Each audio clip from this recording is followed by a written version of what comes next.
revealed himself like pravedan God. Pravda, like I know pravda is truth. Eye for eye, like the justice God. Just God. Yeah, like an adjective for God. Yeah. And the New Testament, he showed his merciful, loving character of him. You know, because he done by his son.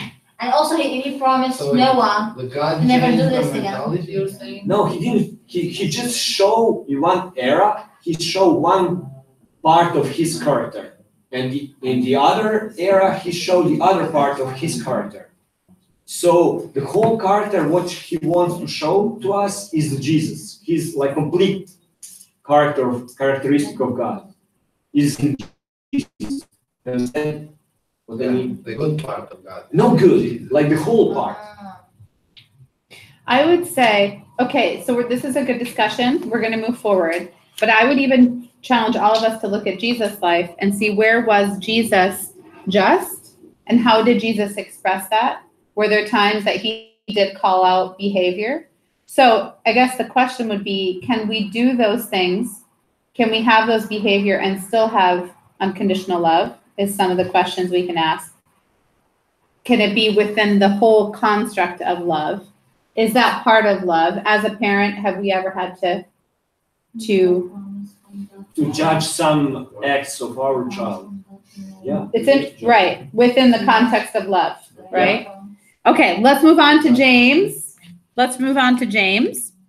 So we're James, do you guys remember what picture we saw for James in the very beginning? Does anybody remember? One helping hour. Yeah, was it the brick making the wall, the brick together? Yes. So James is very practical, okay? In fact, James, they say, is the least doctrinal letter, okay? Now, that does not mean least important, because what James says is very important. What doctrine in this context means he's not teaching, he's not giving theological belief. He's not teaching theology.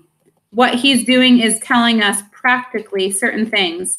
And James, you'll see as we get further here, so I'm trying to find where I was after James. This is the kind of letter, okay?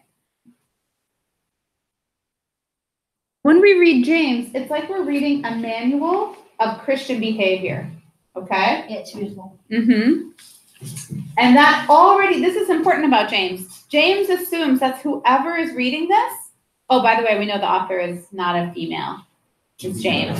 So we assume whoever's reading this already has a foundation of faith. And that's interesting with James, okay? So not writing to, assuming that you're already writing to believers here. He's not saying how to have faith. Here's what salvation is all about. Here's what it looks like. Here are steps. Here's understanding. Here's what's happening in salvation. No, he's talking about this. It's a very practical manual of Christian conduct. So let's read more about this, okay? So the author traditionally is James, who was? The half-brother of Jesus. Yep, he's referred to as Jesus' half-brother. Jewish Christians living outside Palestine is the audience. So both Hebrews and James are writing to Jewish Christians originally. Let me turn my page here. Okay, and I didn't write it here. Oh, I did write it here. So you can actually see it in the very first part of James. He's talking to the 12 tribes in the diaspora, okay? So now what we can see is the date of James, which is before, so there's a story that was written by, I think it was First Clement, and it was so there's a story in history about the martyrdom of James, and so they believe that this was written before, obviously before he was martyred, but just before he was martyred, okay? They believe he was in Jerusalem. A martyr means someone who dies for their faith. So he was killed because of his faith. They believe he was in Jerusalem when he wrote this. And the reason was this, that true faith will be reflected in our actions and our lifestyle. This faith that we have, it will change us. It will change how we interact. It should change, remember he talks a lot about the mouth, what we say, how we treat people, including social, economic justice. Violence and anger is not a faith response to trials and persecution. So again, writing to Christians who might be going through persecution and encouraging them to not respond with violence and anger. That's very difficult. He has a mix here of wisdom and what they call a prophetic sermon, which is really hard to create like an outline for James. And we have salvation by having obedient faith. So let's talk a little bit about the controversy surrounding James, just again, so that after this class, if somebody talks about it, you can be like, Betsy never taught me that. Okay, so there's a little bit of a controversy even that James, some people didn't want James in the canon. They didn't like that it was talking about actions and works when we hear so much about faith. Like, right? Faith with your word. Right, so it's interesting. Well, isn't this, even Martin Luther, right here, Martin Luther, this book was called an epistle of straw. That's what Martin Luther called it. Straw is like, you know, very weak, right? Like it's just thin. By Martin Luther, whose fight was against the rules and rituals of the Roman Catholic Church and in favor. So here you have Martin Luther, who he believes, he's looking in at the Catholic Church and he feels, I think the church has become something about rituals, like we just talked about, right? Rituals and rules. Yeah. Now, remember that those rituals and rules, they didn't intend to be that way. That's what happened over time. Those all had great meaning when it started, okay? This is why we talked about communion, right? A couple weeks ago or last week. Like, we are at risk as a church for anything we do to become meaningless ritual. And so Martin Luther was all about faith and experience. And so he's saying, well, this book, it just is about rules and actions. And, you know, this goes against what we're saying with faith. So you can understand as you read this letter that in his particular context, he would have had some trouble with James. Others even wanted to take it out of the canon. And it was one of the last letters to make it into the canon. Perhaps more than anything, this shows the resistance of the early church against Jewish ideas and the early church's emphasis on salvation by faith. But it's in the canon. And why is it important to read James? Let's read a little bit about what James is teaching us. I'm someone who loves the practical, and so I really like reading some of this. Yeah. So let's read James, okay, everyone? Let's see here. We have 1, 2, 3, 4, 5, 6. We only have 6. So you guys could each do 1 and one person choose 2. Okay? So how about we go, let's go around this way. Okay? No, let's go this way now. Roby, you start with 1, 2 to 3. And then Roby, can you also take this one? You can take those together since they're both in 1. And then Cheyenne, let's read what James is saying in 2. And then Ferdi, can you read this one? Yeah. 2:18. 3. I guess it's 6, 1, right? Did I say 1, 2, 1, 2, 3, 4, 5, 6? So 1, 2, 3. Oh, this is you, Cheyenne. And this is you, Donia. Not the other way. Yes, Cheyenne, this is yours. And then Ferdi, you're this one, 3, 1 through 12. So you're not this one. Sorry. Last one. And this is, yeah, Roby's going to take the 2 top ones. I took the one that The control of the tongue. It's really important one. I know. It's a really important one. We'll just spend a couple of minutes and then we'll go through to 1 Peter and 2 Peter and Jude. Hey, Jude. No, I'm sorry. Does anybody know that song? I'll be quiet.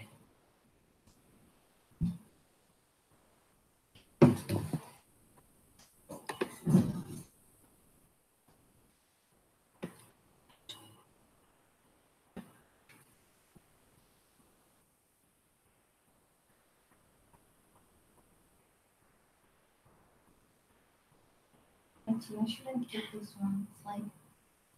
Is it speaking to you? Okay, that's really good.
Are you guys ready?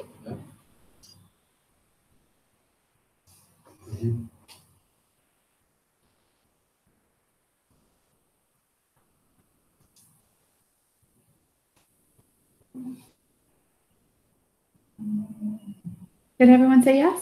Yeah. Oh, I didn't hear everyone say yes. I thought we're just waiting for Cheyenne. You're good? Staying in Facebook?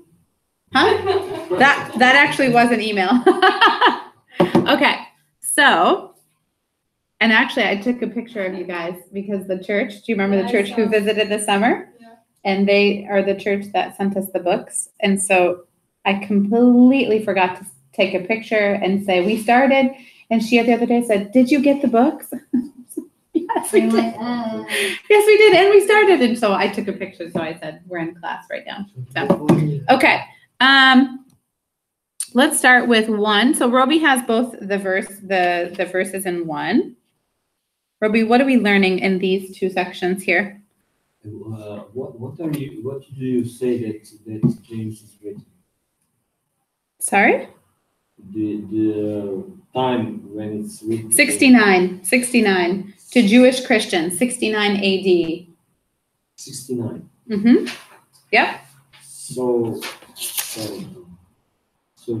James was like half brother of Jesus. Mm. So he was probably, when Jesus died, maybe 25, around 25, maybe 5 years or less, or something like that. So when he wrote that, So you're wondering how old he was when he wrote it? yeah. So when he wrote, he was like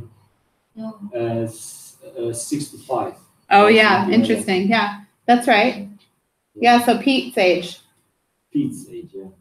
So Pete basically. like Pete written this epistle, Yeah. and he don't wanna, philosophing very much, Yeah. and he say like, if you heard something on the Bible study or of sermon, just listen that. It is not enough that you just listen that, But do it. but do it what you listen in the first.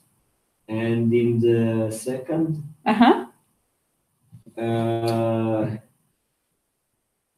no, that's the second. Yeah, that And was the first- second, yeah. And the first one was like, he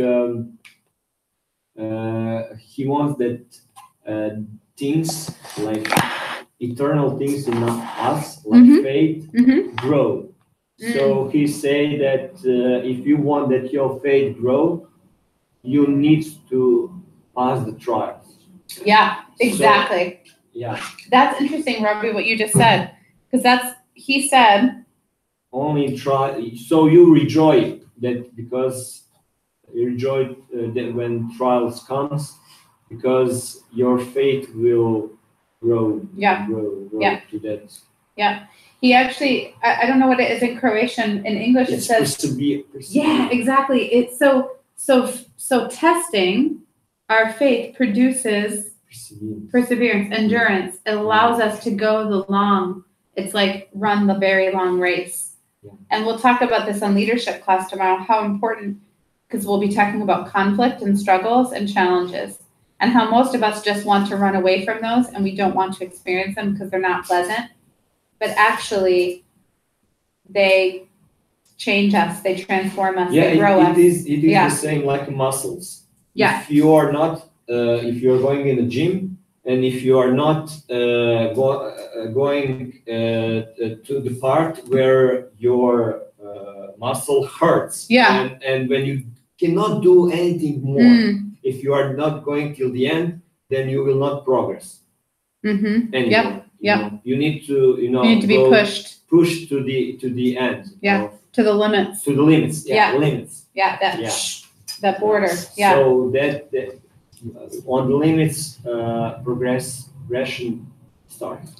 That is so interesting. That's a great analogy to being a physical teacher.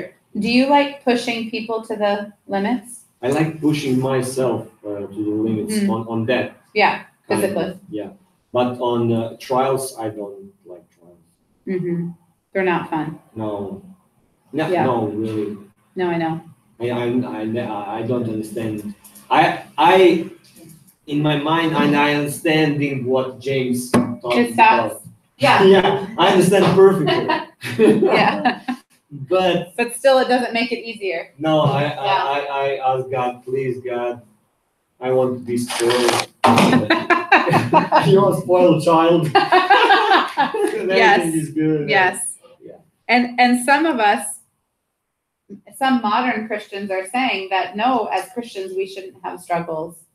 And that's not what we read in the Bible. Seriously. What they say is when you will have it. And a lot. But what do we do? And so that's what I'm going to talk about tomorrow as well, is that conflict is not avoidable, but it's what we do with it. It's who we are in the middle of it that changes us. So yeah, don't be destroyed by our, but rejoice, right? James says rejoice. Yeah. Romans, they have the same. Like- Yeah. Rejoice and be glad. Oh. Yeah, exactly. Then you learn. You know, but Yeah, that's true. But with right attitude, you will go easier to some things. If you have a right attitude, and Yeah. I think that he's telling about what is the right attitude in the trials. Yeah. So there is one seminar of marriage seminar. Mhm. Yeah, and he said if you married, you will have problems. What? Yeah, he said that. I don't know No. why, but What? yeah. And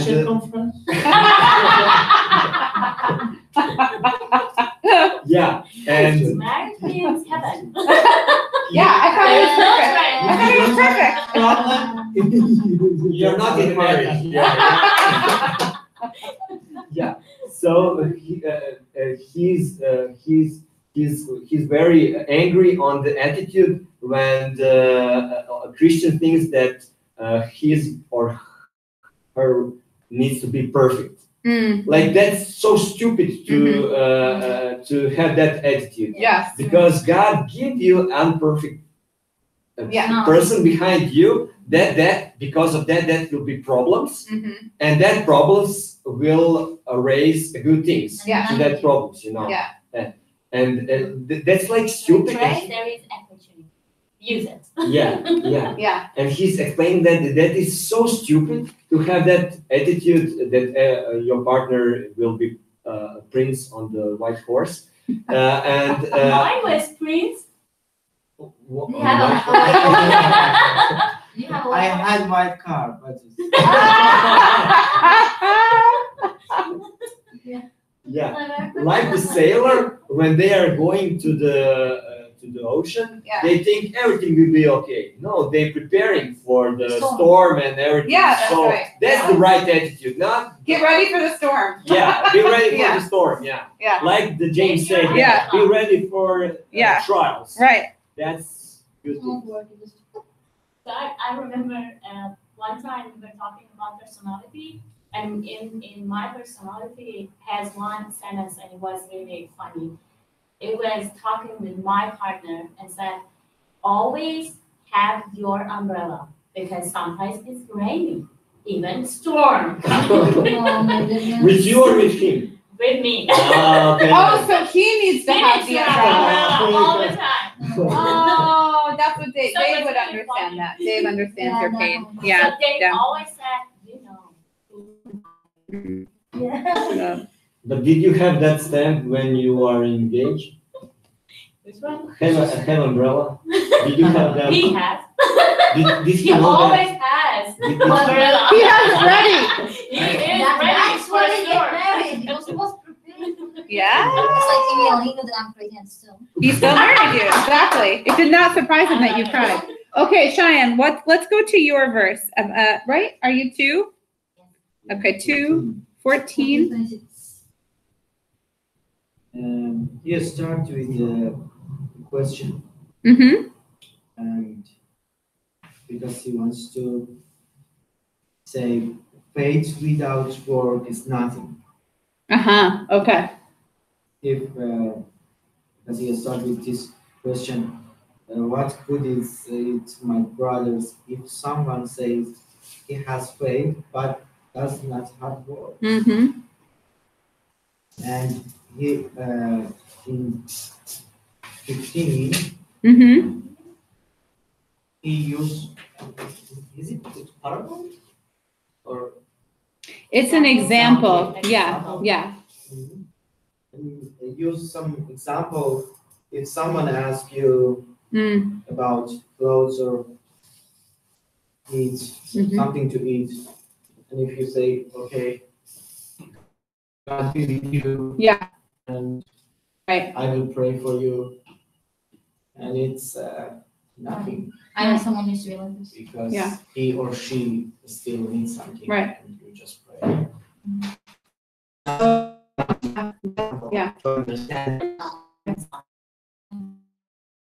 I Yeah. to they say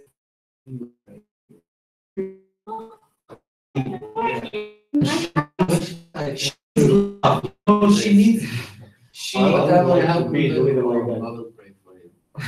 But if they have it, But they she don't didn't. have I'm dying. control. She needs a robe. I will pray for you. Yeah. But that's it. Yeah. She didn't need like money or except Yeah. she needed something It's okay. like It's love okay. or Yeah. manage her life. Yeah. Well, the example is that she's naked. In the scripture, it says she's naked and she has no food. Yeah. Yeah. Yeah. Yeah. I will bless you. Yeah. Go and be warm. Yeah. And this verse is like 15 and 16. Mm-hmm. It's Go and be warm. And it's easy way to understand Yeah.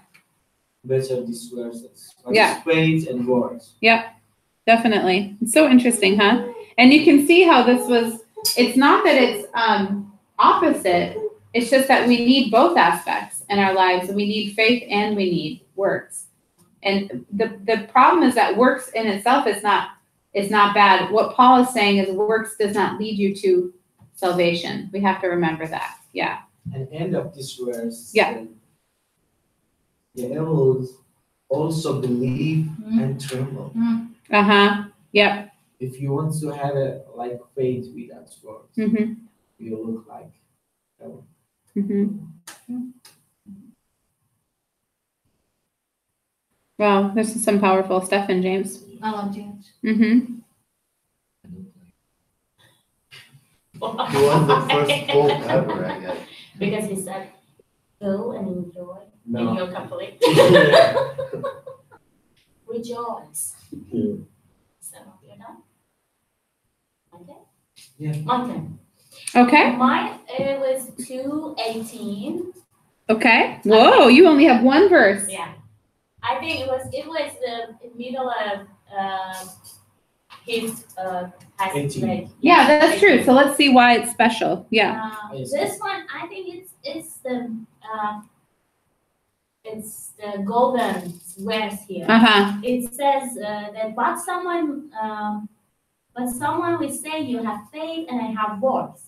Show me your faith apart from your works, and I will show you my faith by my works. Ah, interesting. Yeah, and then I was thinking that why is saying this and what he tries to say. He said maybe someone argue with you and said some people have faith and others have good works or action. So what's your problem with that? Mm-hmm. And my answer would be that you can't show me your faith Apart from- if you don't do anything. Yeah. But I can show my faith through my work. Yeah. So it's like really obvious without like faith without action is nothing. It's dead. So can we say if somebody like doesn't believe God and just wants to be a like nice citizen, nice person to help every person without belief, this makes sense, these verses. I just wants to work without faith. Yeah. Yeah. I think what this verse is saying, Because Ben says Only- believer, I'm not believer, but this part is mine. So it's like. So, Betsy, can I say something? So, I'm sorry. I'm glad to. Oh, okay. Yeah. Okay. So he's talking about like showing your faith with your actions. That means like show Jesus inside you. Mm. Like To live out what's inside you. yeah, like Show. don't be just a tongue. Yeah. Talking about Yeah. you know. Before Yeah. it's not hearing and doing the will of God. It's Yes. like it's not going and just hearing, but studying it. It was like we're not very good, but like she's inside us. It's the one who's good. Yeah. So by saying that I'm not a believer and I'm doing good, that means that you think you're doing good from your own self. Mhm. You want to put yourself. Yes, center of mhm, your yes. own- Yeah. So like he said, like, Raya is a good one. Yes. Shayan is a good and give credit to yourself. But here Glorify yourself. exactly, and here it's saying like the faith should be connected to works and versus via, like they are related to each other. Mhm. Yeah, and actually he's saying that's how you know. That's how you know is with your works. So show me your faith, but you can't do that without without actually showing with your actions.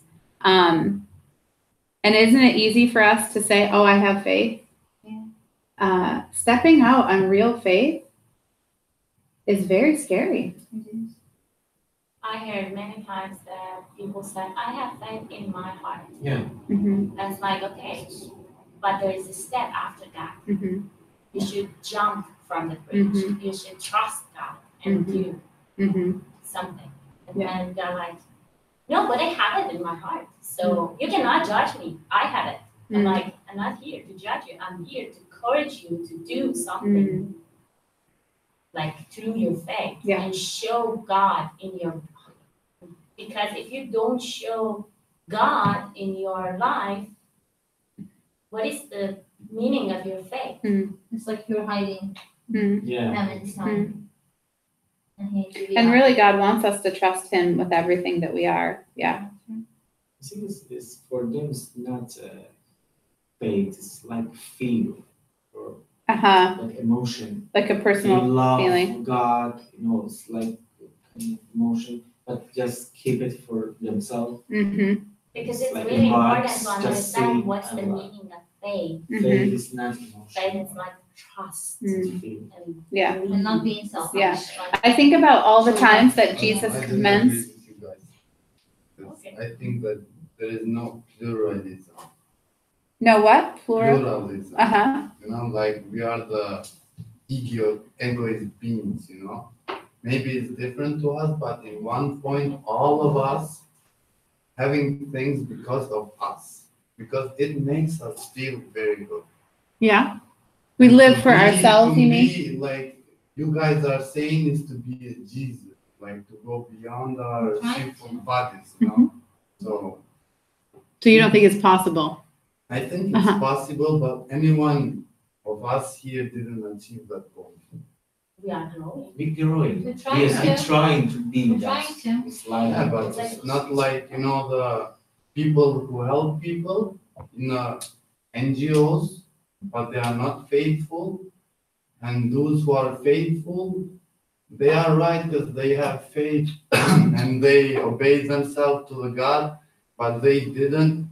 It's like kind of same thing, Even those who No, think that we are not talking obey, about guys that they working. We are talking about people that said Doing we good have things. faith. No, Faith. we are talking about people that they said we have faith, but we are not doing anything according to us. And they're not showing the real We are face. talking about inside people them. that they Just, don't I show have any faith. fruit. And then you come to him and say like, hey, dude, I need advice. I will pray for you. Like, show me your Yeah. face. Show me the God inside. I just you. bless It will you. help me. We are talking Okay, about I this need part, something. not people in Jude. NGO or something that they are working. The opposite side of it. Yeah, Yes. the opposite side. I was thinking about a story in the Bible where Jesus commends her faith, and it's the woman who, and actually many times if we read the stories of where Jesus says, your faith has saved you, Yeah. it's generally that they have stepped out and done something that was pretty, like it was evident by their actions that they were putting their faith in who Jesus was more important than, they were like risking their lives in a sense doing it. Like the woman who was at the dinner when he was with the Pharisees, I think it was Simon, and that she's watching and she's a prostitute and has many husbands, a sinful woman, and she comes and she washes Jesus' feet and she cries. The stones. And so she does all of this very risky things in front of everyone risks her further her reputation, you know. And that I think it's Simon who whispers like about Jesus, right? Like he says something like if he was really a prophet, he would know that he's not supposed to accept And he knows. this woman. And Jesus heard what he said, and he tells the woman that her faith saved her. And I was thinking about that passage for a long time. I'm like, what about her faith saved her? Why? And I just thought it was pretty radical what she did. Like Jesus commends people who put their faith in action, you know, like they reach out and touch him. They do things, they seek after him. That's what I was just thinking about, is all the stories where Jesus said that. It's because they've acted. We come again to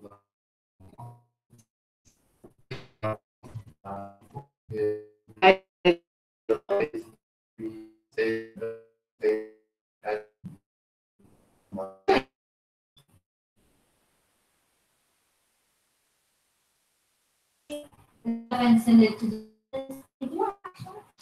They're not doing that, like doing nothing. Yeah, I agree with that. I think the idea you might have of a monk, and maybe some were like this, where they're just completely secluded, like by themselves. Is that what you're Like thinking? they have farms, they do produce stuff and send it to villages. They go to the monasteries like in the woods or something, and they just make for themselves to eat, and then they pray. Yeah, the monks that I'm thinking of, they live. Or the part when Jesus goes to wilderness to win the temptation. If someone, for example, loves Jesus and wants to go to the wilderness and fight with the temptation, so that is this a faith or For no? 40 days. Well, that And is- if he leaves everyone, Yeah. all other people, he goes there only for the God. That's an action. That's an action, right? Yes. So like, Sacrifice everything to go there. right. So I don't know. I'm maybe you're thinking about specific types of actions that you feel like we're Like raising doing above. something, helping neighbors, he says, or doing something for the church. I'm saying if someone doesn't do the things that the James says to do, Well, did we talk about what James says to do? no, but I'm thinking that he's saying to do things for the church and for the people that are around him and all these things, like faith in work. If it doesn't work, it's not faith. If you say to someone, I will pray for you, then it's not faith. This is how I do understand it.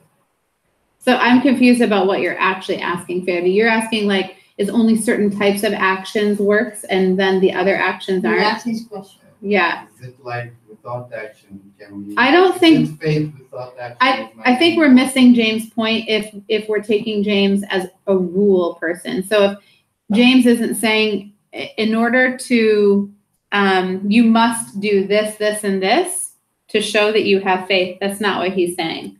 He's challenging us to act out what we believe. So you can act out what you believe in many different ways in your life. It doesn't have to look the same. It's putting what you believe into action. So it's just challenging people to step out is what it's doing. We used to have this saying when I was a child in church, and it said, I was in high school, and it was don't just talk the talk, but walk the walk, something like that. And I think it came from James, but it was like, don't just talk about being a Christian. Oh, I believe this God. But like, how does that really change me? And how does that really change how I live? And should people know by my actions who I am? And Jesus says that they'll know by how you love them that you're part of who I am and that you're part of me. So I think that's what James is talking about, is that our actions are important. He's not saying which ones. He's not saying if you don't serve the church, you're not a good Christian. And if you look up like the Benedictine monks, I think you would really like them. There's the Benedictine order and the monastic lifestyle. It's full of service. It's full of works. It's full of doing things. Just because they're off, I would say, and choosing to live a life that's dedicated to living a certain way doesn't mean that they're not active. Nuns are so active. Yeah, super active. Some, and some, I And maybe agree. some are just active with prayer and maybe just, yeah, go ahead. Example of Verdi, I like it because in the general things, when we are looking for his example of monks, we always think that they are going on some separate part and they just pray and Yeah. praying for themselves generally. Yeah, that's what we think of. Yeah. That if is that right picture of them, Yeah. then that's what James is talking about. That's wrong. Yeah. I agree with Verdi when he said that. That's the quite example that they. But if you are going in monks and you are like contemplative person, something like that, and then from your belief you made a book who will bless many other people because of your relationship and your prayer with God and everything, then also an action. Mm-hmm. But then there need to be some visible action if we have faith. I think that Jay's talking about that. Yeah. It cannot be invisible things, just spiritual things.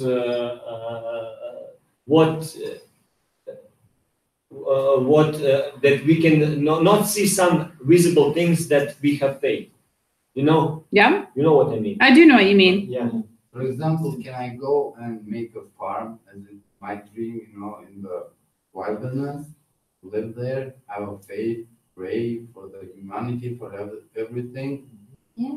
But to don't be active in the church or somewhere else, or to be as a Are you going to be active disciple, or in the to don't farm? do some farm. No, I mean, you will be active in your life, it's for sure. Yeah, are because you going need to help be like- others from this farm? I mean, if someone would come, Yes. maybe So yes, we but have not faith. to So be you have active in like Social not to way. be disciple. For Yeah. example, it says you need to be disciple. So not to be disciple or to do anything else what is related, in good of the church or in good of the God's ministry. Like to don't work for the God's ministry, like to don't be active, but to live my life, but to be faithful. So does the James says that you can't be like this? You need I to think be that also James thinks that disciple? is a dangerous way of living. You can be like that, but that is not very healthy for most of the people. I don't believe. For what? I think that you need to be, if you're a Christian, you need to be in the church, and you need to be in your society, and you need to do some things for you, for your society, or if you don't do it, then it's something strange, I believe. What about body of Christ? Huh? Yeah, if you are so individual, person, I don't think that I mean, it's meant James to support show that not the that time kind of individual, and I individualism. don't care for others, but for example, I love nature, so I choose to go there, and I would pray day and night, and maybe I would write something, but not like to be active out of that. Or if someone would come, maybe we would talk about the martyrs, but then I wouldn't try to be like to tell him the truth about the God to be disciple. So is it James saying this or not is my question. So don't forget that English is not my first language, So. Well, Do you understand my point? I What do. I'm trying to I do say? understand what you're trying to say, but I don't think we can't just say no or yes, James is saying, like we can't just use James and say, yes, I believe that what James is saying is it's okay for Ferdi to go off and have a farm. And I think that we have to understand, we have to unpack it a little bit more, and we'd have to read, the whole picture. Yeah. So is it bad for you to go off and pray? No. Is James, so the topic is the James and this situation. Yeah, but your question is would James say it's okay for you to go live on a farm and grow tomatoes? It says in his gospel, or what is it? It's a letter Letter. Yeah. Does he says that it's good or it's not good? He said. to go off and live on a You farm. don't do like. I don't think he's addressing that, Ferdi. I don't think No, he's. it like for I don't think it's giving different specific, I don't think it's giving specific instructions about how to live, what type of works are okay and what type aren't. I think what we're talking about overall is, yes, many Christians do live on their own and they're not connected to communities. And I don't think necessarily that I would say, I wouldn't judge them and say, you're not doing the right thing. I don't think that's my place. But I would say that there are some benefits of being in community. And I think what we read in the Bible is that we are to be in community somehow, like to be the body of Christ. So you can still live a secluded life, but still be connected to people. What does that look like? But I'm not saying that that's what James is saying either. Like what your question is, we can't just read James and say, yes, I think that he would say, yes, go have a farm and live on your own and pray. I think there have been many people who felt prayer is so important. I was thinking of my friend who grew up in Croatia, and she said that she was always really confused about religion because the woman in her town, who was the meanest woman, so horrible, but she was always praying, always at the Catholic Church praying. And it was very confusing for her that how could this woman be so spiritual, but also be not nice to people? If you don't pray to God, maybe she prayed to the devil. Well, what I'm saying is I think that's what James is really getting at, is like, if you're going to say you're one thing and say you believe in one thing, then how do you live that out? And make sure that you live that out. Make sure that you are being active in your faith and being in a way where the world can see it, people can feel it. So you ask a lot of questions, and the challenge is that each of your questions, we could talk about it for like an hour. Like the question about the tomato, is it okay if I don't tell him about God? I mean, that's like a whole other question that James won't have an answer for, but you and I could talk about that. Every time we meet someone, do we need to tell them about God? I mean, you know what I mean? So it's like a longer question. Can we be with people without having to tell them about God? Can we be with them? Does our love show through without saying words? I mean, sometimes. You know what I'm saying? It's a lot of answers. I know in Christianity, it's kind of like obligation to disciple, and to show the people. So you're speaking against the obligation that you feel. Is that what you're I'm saying? asking if it is obligation. If you don't do this, then does that mean you're not a good Christian? Because you met someone and you had the opportunity to show him or her about the kingdom of God, but you spoke about tomatoes. Yeah. So are you bad Christian that you didn't? So if you get a relationship with this person, it's not bad, but like gather yourself. Like Betsy came and she gave you amount of like big bag of gold, and she said like go and like do whatever you want with it. And you're like meeting someone, and this one like he doesn't know that you have this gold, but you know that you have it, and you can give it to him. Maybe if you become friends with him, you can give it some of this gold later. Or maybe you can just give them this gold because they will it's good for them. What if I don't give it immediately? Neither later. Yeah. Neither later. Yeah. I think this is why it's a larger question. I'm never going to give you the answer that you want, because the way you ask the questions is you're looking for someone to say yes or no. Yes, that's a bad Christian, or no, it's not. But it's actually much more complicated than that. So for example, my rule when it's like, do I talk to this person about God or Jesus, is that it has to be a very spirit-led situation. So I have felt led to really have a conversation with someone, and other times I have felt led to just be with this person, and I trust that God knows and that God is working. I'm not God, and I don't try to be, and I'm not the Savior, and so I don't try to be. But there are times that God wants me to be faithful. There are times that God prompts me to act and to say something, and I feel that I need to be faithful and do that. And that's me personally. And there have been times where I felt prompted to pray for someone in the middle of a park. And then there are other times where I haven't prayed with someone. I think there's not there's not a black and white answer for you. I think that's something that you have different gifts than Roby. And when we did that APEST, generally people who are evangelists it's natural for them to talk about Jesus. And so it might happen more often for them because that's just naturally who they are. It's natural for them to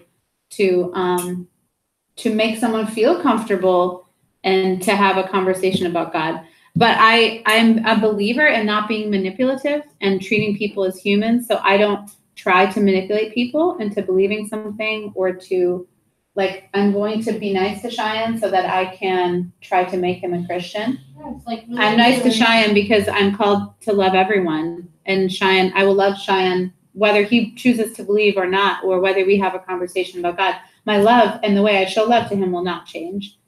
And so, so your answer, I can't answer it quickly. It's a longer Yeah, discussion. you're giving me a lot of answers. Well, there's a Not lot. very enough for it.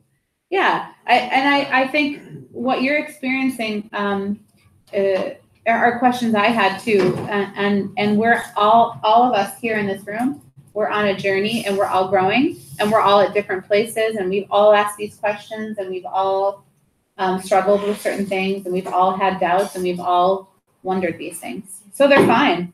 They're fine. That's why I don't want to answer you quickly though, because they take time.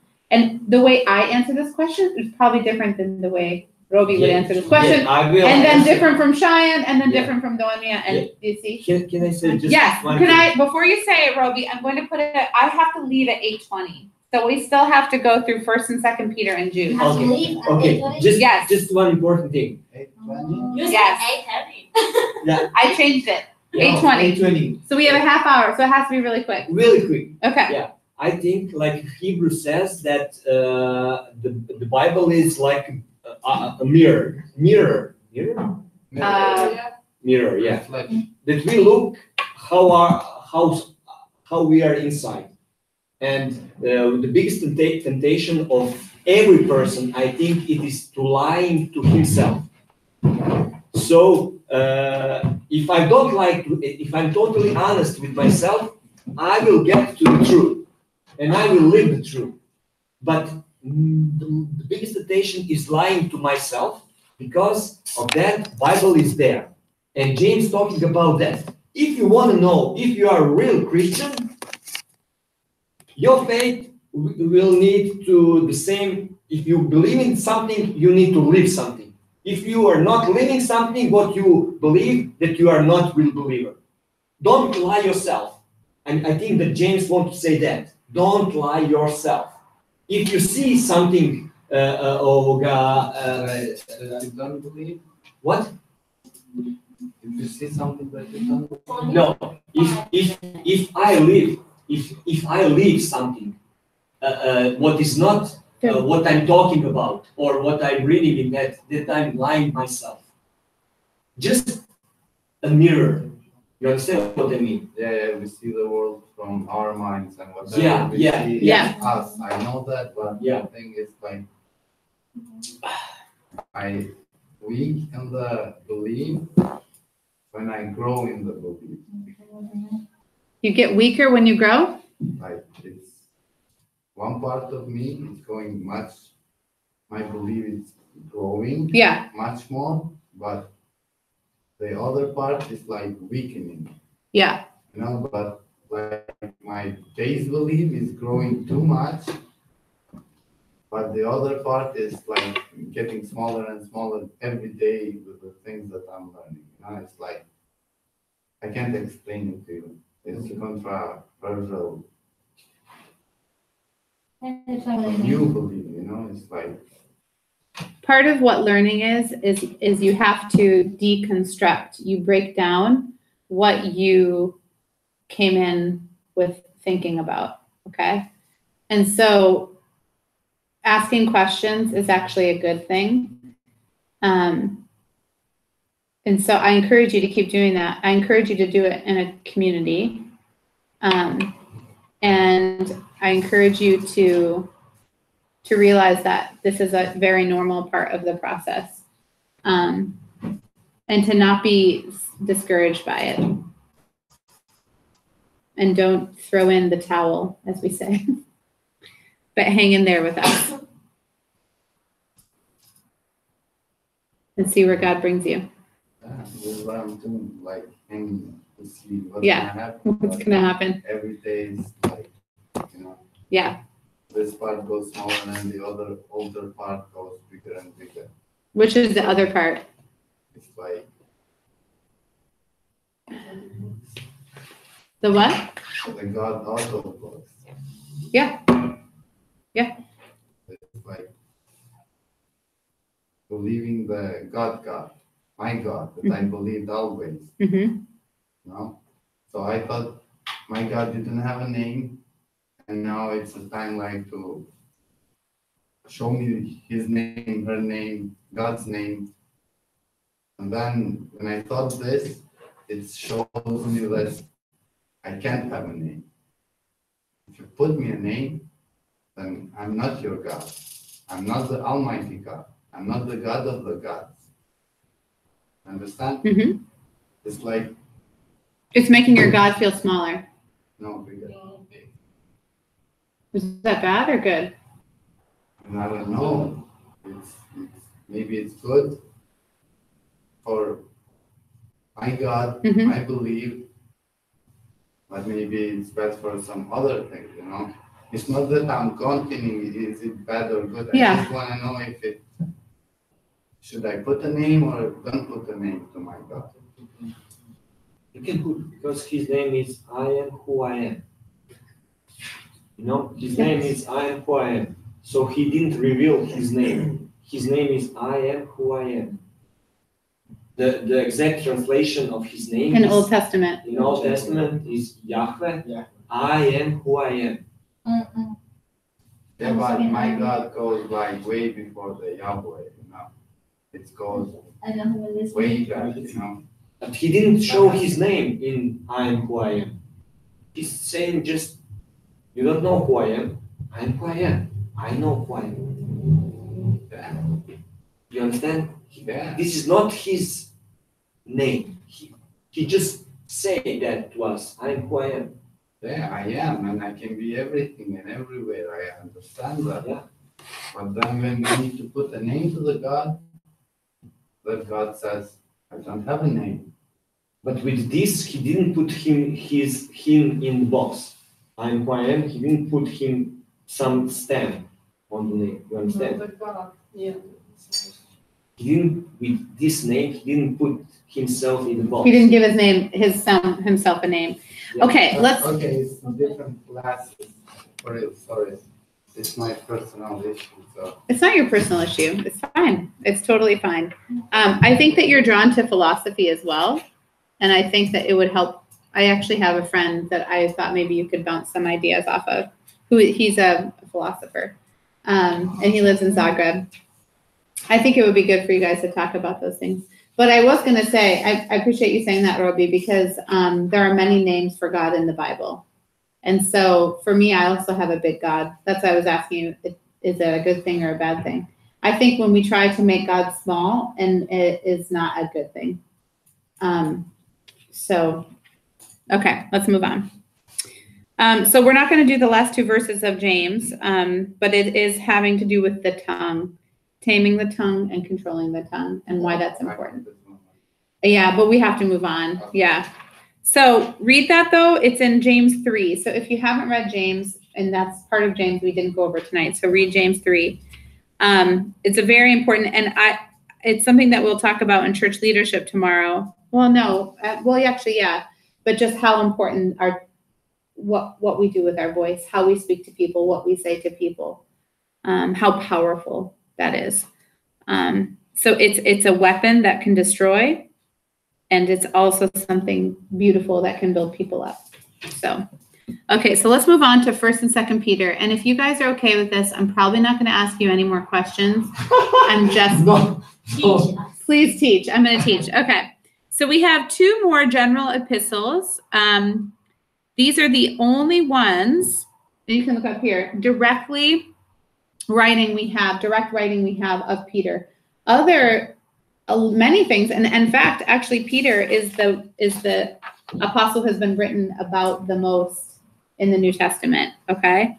But these are from Peter. So let me go to our little, okay, so here's a picture of Peter.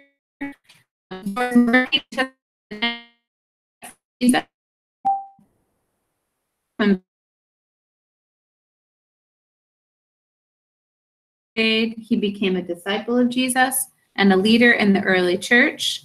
I personally love the story of Peter. I think it's a beautiful story of redemption. It's one of my favorites. It reminds me that just reminds me that God's grace is more powerful than anything I could say, even denying Jesus.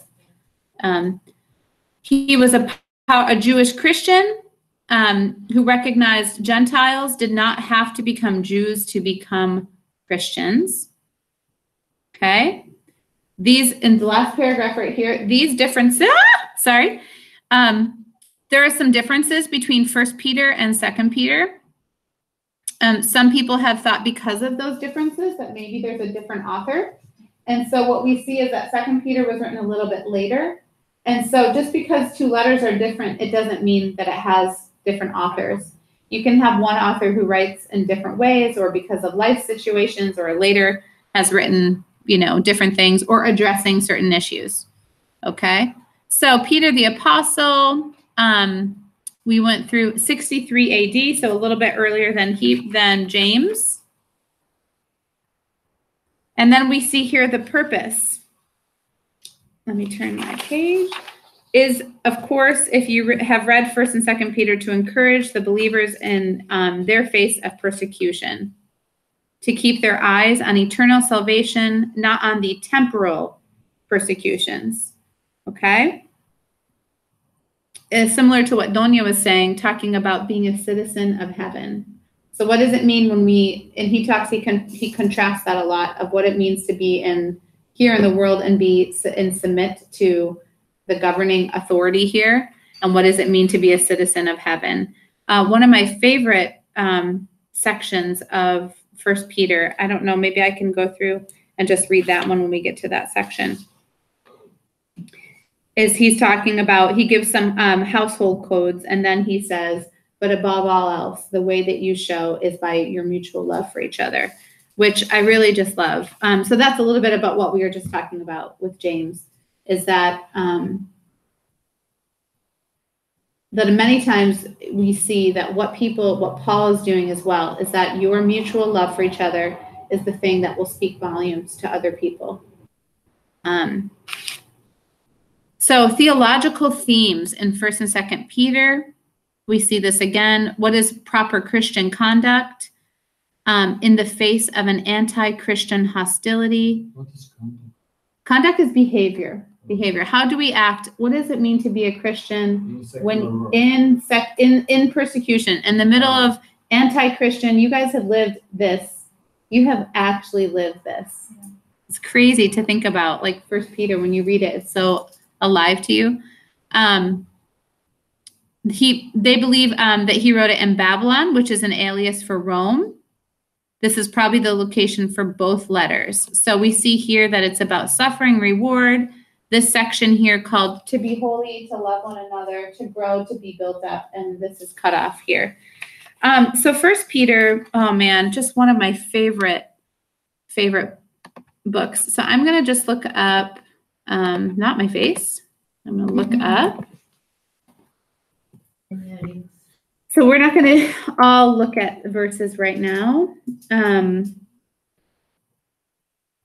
So let's look up, first of all, 1 Peter 1.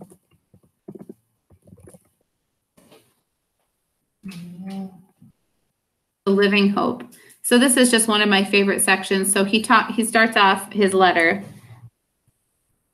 right here under living hope. Blessed be the God and Father of our Lord Jesus Christ. By his great mercy, he has given us a new birth into a living hope. This is an inheritance that cannot be it cannot be broken. It cannot be dirtied. You cannot take it away. It will not die. Okay. It's kept in heaven. It's protected by the power of God. This is just and then here's the call. So a lot of people reference 1 Peter when they talk about holy living. So this is one of the places that you feel like there's a mandate, meaning like Peter is saying, because God is holy, we are also called to be holy. Therefore, prepare your minds for action, discipline yourselves, set all your hope on the grace that Jesus Christ will bring you when he is revealed. Like obedient children, do not be conformed to the desires that you formerly had. Instead, as he who called you is holy, be holy yourselves in all that you do. This is also one of my favorite sections right down here. Now that you have purified your souls by the obedience, so that you have genuine, mutual love one another deeply from the heart. So there's almost like this section of like, you can't have this part, mutual love, until we go through this purifying process. And the more we go through this purifying process, the more our love is deep and mutual for each other. And it's genuine. There's a lot of adjectives there. You have been born anew. For all flesh is like grass, and all its glory like the flower of grass. The grass withers, and the flower falls, but the word of the Lord endures forever. 1 Peter is great. 1 Peter is encouraging to read. If you haven't read it yet, using the same sentence for every book. This is The great. Gospel of John is great. I love it. I love John it. is great. Such Because they are all great. It's so great. First Peter. is Don't you just great. love it? I know, I can't stop. I can fit like Can't James stop. my favorite. I love when you said. I know, because they're all great in their own way. I know. So here's a part where it's talking about wives and husbands suffering for doing right. And so interesting when it talks about, remember, this is a very similar passage to the Ephesians passage where it talks about wives and husbands. Oh my gosh. But after this part where he talks about wives and husbands, I like he says, finally though, all of you have unity of spirit, sympathy, love for one another. There's just a lot of love. It's a lot of love going around. 1 Peter, a tender heart and a humble mind. What did you say? Yes. And Chloe. Oh my gosh, we're going to talk about that. I love that. I love that chapter. I have a problem with that. This is very hard. So if you're in an environment where if you're suffering and you're in an environment where you're being persecuted, do not repay evil for evil or abuse for abuse. How hard is that? It's hard. But on the contrary, repay with a blessing. We will talk about this tomorrow as a result of being in a conflict. God bless them. Yes. How can we actually bless? How can we actually bless people when we've gone through a conflict? Sometimes that's very difficult, but that's a very good thing to go through. Just maybe coming. Will you stop? Okay, I'm moving on to 2 Peter. Okay. Okay. Woohoo! In 10 minutes. Woo! We got this. So here we have a comparison. Here's 1 and 2 Peter. Okay. Oh, Betsy, I did something really bad. Here's the comparison. No, I can't hear it right now. I'm teaching. I'm sorry. I have to set a boundary. We have 10 minutes. Okay. So everyone focus. We have 10 minutes to go. Go, Betsy. We're doing the comparison and then Jude. Teach us. Okay. So you can see here just a little bit later of a difference. And then with the audience, they believe Jewish Christians. This is who in the book usually it says I'm writing to. Okay. So to those who through the righteousness Jesus Christ have received a faith as precious as ours. Encouraging believers, Christians are to grow in grace. Believers can have confidence in the Old Testament and must be ready by living holy and godly lives. So it's interesting that we just read this example where he's saying, comparing the two, and he's saying, no, have confidence in what was written because this is a continuing story. Yeah. So we just talked about in an environment where there's anti-Christian hostility, we just read that 1 Peter says, no, don't repay evil with evil, repay it with a blessing. Here he says, true knowledge of Christian belief to counter the false teaching. So remember with the later years, we're battling the false teaching in many of the letters, okay? Yeah, so, and the second coming.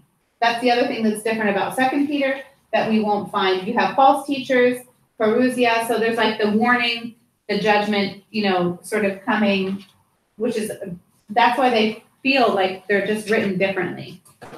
So, what's interesting is that Peter, if these dates are right, Peter was martyred in 69. So again, this would have been just before his death. Yeah. Yeah, he had a horrible death. Peter did. Okay, so Jude is tiny book. It's one chapter. Tiniest. Is Peter talking about that there is some sentence that is not really easy to understand what Paul said? Is he referring to the Paul? I don't know. You have to tell me another time, but not now because we're going through 8 minutes. I'm not sure. Write it down and then send me a message. We can look at it next time. So Jude is a one chapter letter. Okay. It reflects much of the same tension that is in Peter's letters. Okay. There's a similar concern for how to identify and deal with false teachers. That's the major concern of Jude. So I was thinking about all the letters that have addressed false teachers. Can you think of them? Ephesians, Corinthians. We have Second Peter here. Before that, Ephesians, yeah. Galatians. Yeah. So being able to have wisdom and discernment. So Jude, most likely the half-brother of Jesus and brother of James. We see that. This is who it's written to. All chosen and loved by God the Father and kept safe by Jesus Christ. Those potentially facing persecution from the Roman government. And you know what happened after the temple was destroyed. So there was a heightened persecution of the Jews, of the Jewish Christians at this time. So this is why they put this written around this time, okay? To encourage believers to fight for the doctrine of Jesus. So the divinity of Jesus, because this is fundamental to Christian faith, okay? He talks about salvation involves what? A moral transformation. I was just reading, no, it's for church leadership tomorrow. But actually, when I went to my theological education conference just this year in Portugal, the man who came to speak was from the European Accrediting Association for Theological Education. And his main topic was called character education.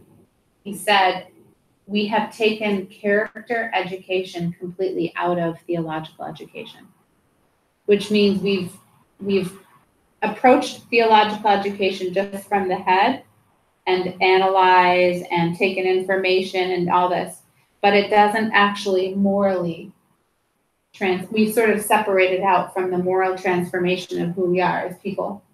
And so one of the reasons I wanted to talk about church leadership at the same time that we studied the Bible is because I really believe that as leaders that we need to live morally transformed lives and that we're aware of our own character transformation. Are we being transformed? Have you ever met leaders who are just really struggling with their character?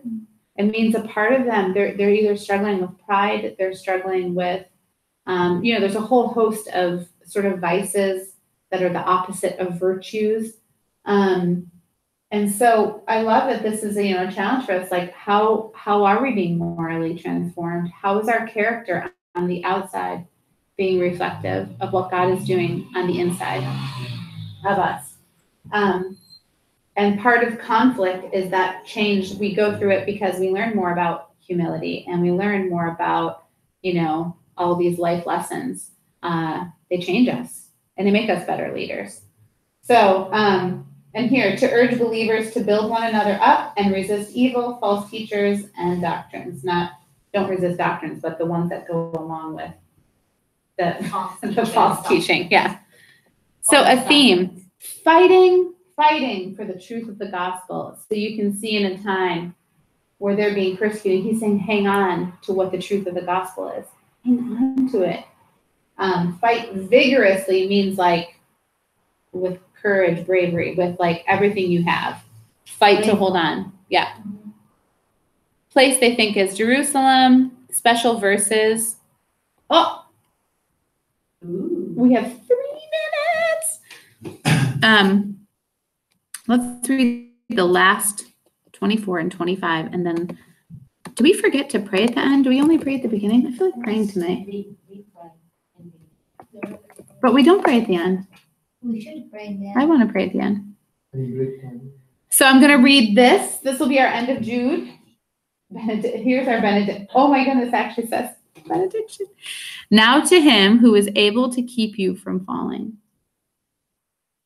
and to make you stand without blemish in the presence. Blemish means like, you know, okay. To make you stand without blemish in the presence of his glory with rejoicing.